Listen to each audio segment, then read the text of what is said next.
been working with the children today. We've been doing poems and stories and songs, rhythm and rhyme, all connected one way or another with local history.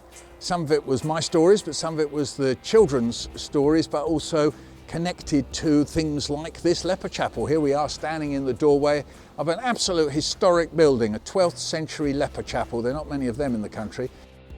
And then we also talked about Stourbridge Fair, and we had a song to go with that. And so that way you commemorate things that are in the neighbourhood, but you connect them with words and song and movement, and so they stick in the mind, you see. Quite often when we have words on the page in a history book, they don't come off the page, do they? But when they're in the movement and in the voices of the children, there's a chance that they'll stay a bit longer.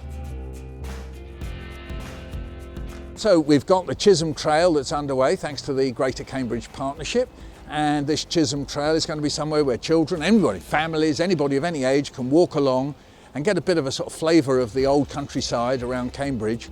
And yes, we started to think, well, what would that be like, and what sort of things would you find? You know, flowers and animals and mini beasties, spiders, wriggly worms.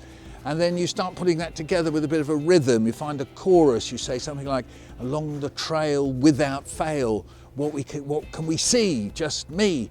And then you have that as like a chorus, and then you start thinking of things that might rhyme. Somebody starts talking about garlic, and I tried to think whether you could make parsley rhyme with garlic. Maybe, maybe not. You know, if I was Stormzy, maybe I could make it rhyme, you know. So you start thinking about things, so you build it up so then people have got something to remember, you know, the sky, a butterfly, and then you start building a rhyme around that. And so then you can celebrate something. You know, you've got something like a trail, a local trail that happens. You want people to be able to celebrate it. People have always made up celebration songs down through the centuries. Why shouldn't we?